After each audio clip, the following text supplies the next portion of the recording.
Greetings, I'm Nathan and I will be your guide for this world tour of music. Grab your guitar and pocket your passport. We're off to Chicago to spend a little time with Bob Margolin and learn more about raw Chicago blues. Steady Rollin Bob Margolin toured the world as a guitar player in Muddy Waters Band from 1973 through 1980. Bandleader, recording artist, and featured guest ever since, Bob has won multiple awards over the years. He's a bona fide legend in the world of blues. Ready to disembark? Grab your guitar and let's dig in with Bob.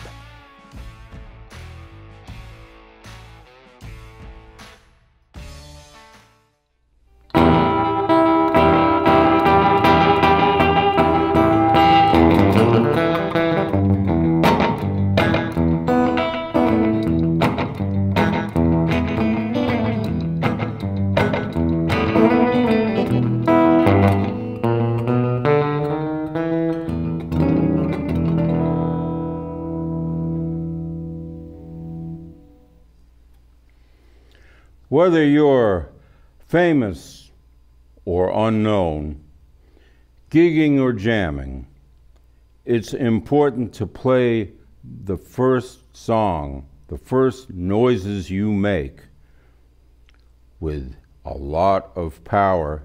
If you do, you get the audience on your side right from the beginning. Some of the best singers that I've heard, as soon as they open their mouths and they sing their first line, the audience starts yelling and screaming. That's what I want to do. And I can do it with instrumental, I can do it with a few good guitar licks and then start the song.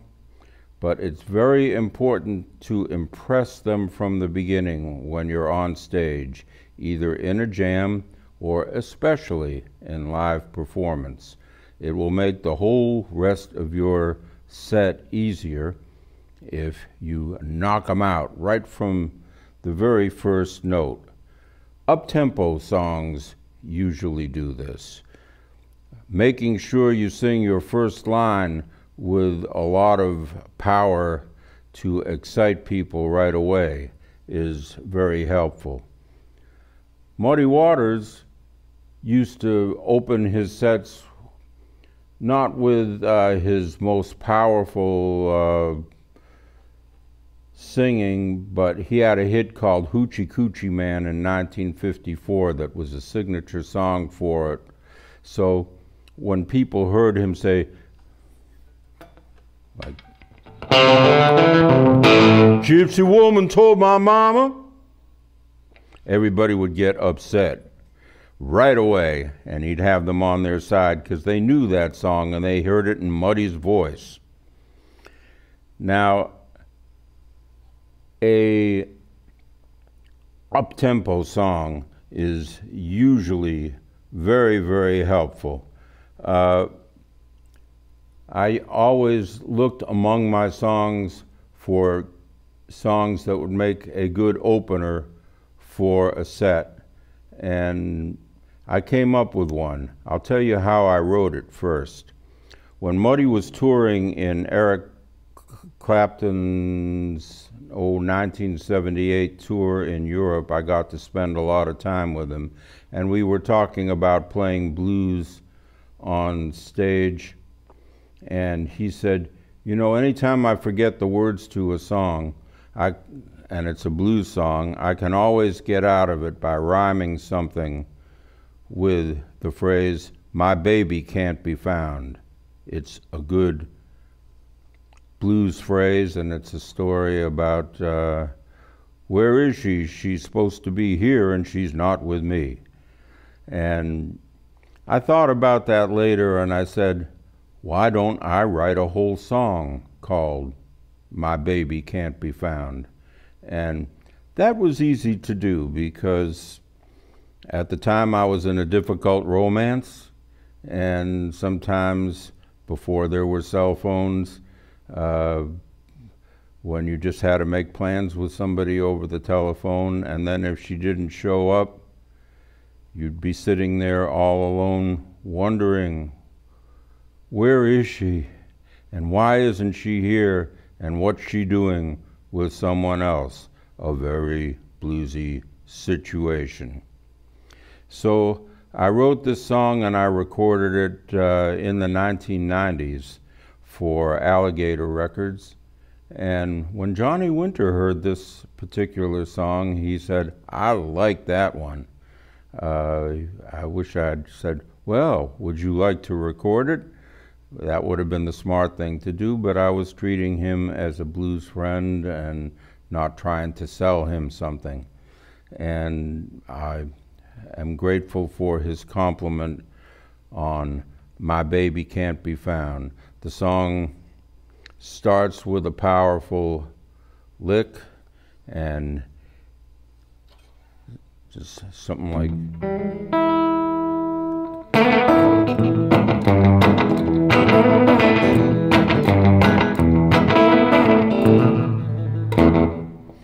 that kind of gets people grooving right from the start.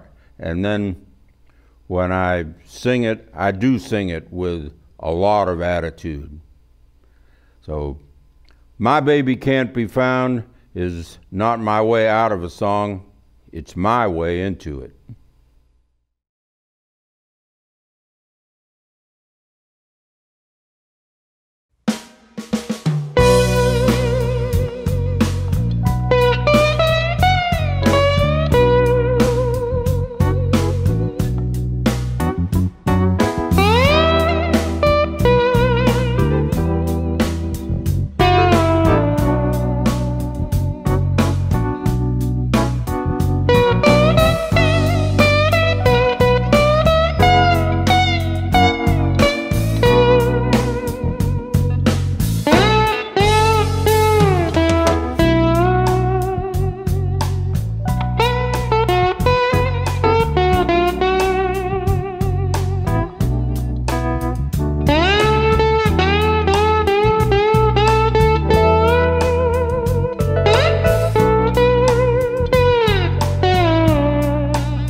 I started playing guitar when I heard Chuck Berry, and I said, "I want to do that." After listening to him and quitting guitar lessons because they didn't teach me how to play like Chuck Berry, they taught me how to play Satin Doll and Girl from Ipanema. I listened to Chuck Berry's records and I learned his licks. I found that he did something called double stops, 2 notes instead of 1. Instead of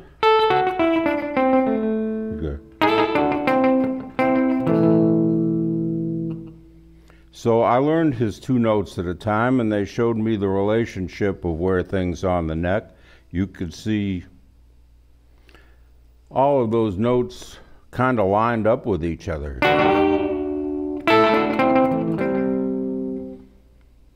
And I love that kind of music. I love the way it sounds. I followed the Chuck Berry's inspiration back to Muddy Waters, whom Chuck idolized, and found that if you took his double stop licks and did them one at a time instead of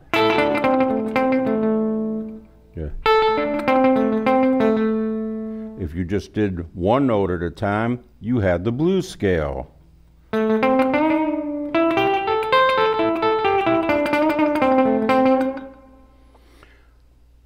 Well, it turned out that I fell in love with Muddy Waters music even more than I loved the Chuck Berry music, but still both of them were a deep part of my early inspiration for guitar. There is an actual link between Muddy Waters and Chuck Berry that is historical. Chuck was on a show with Muddy Waters in St. Louis, and Muddy Waters heard him, and even though he wasn't playing what Muddy called old school Chicago blues, he was innovating rock and roll, literally, in the mid-50s. Muddy liked him very much and said, "I'm going to introduce you to Chess Records, and they're going to love you." And Chuck Berry made his first few Chess Records albums, Maybelline, Johnny Be Good, with blues musicians backing him. And they sounded fantastic.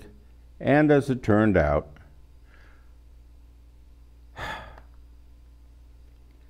rock musicians make multitudes more money than blues musicians ever since.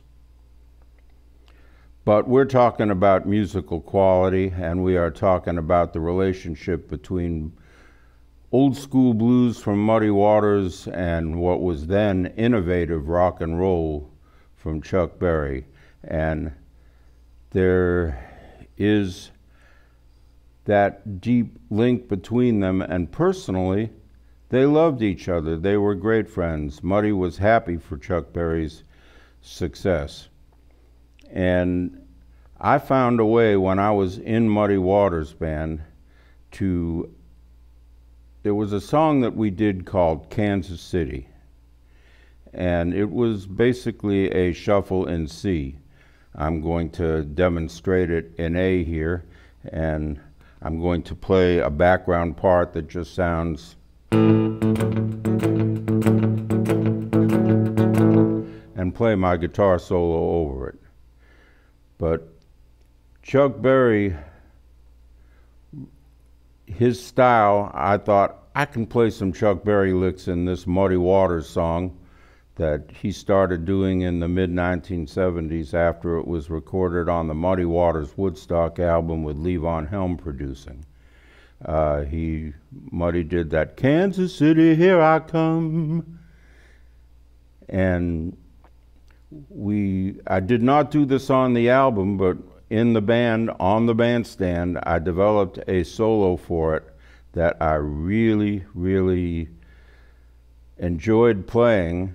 And it got so that I would do it the same way each time. I found just the licks that I want. They were a synthesis of all of my influences, played with Muddy Waters' voice singing this shuffle in what I'm going to do it in the key of A. He did it in C, but it'll be easier for you to see it in A without a capo on and with wider spacing.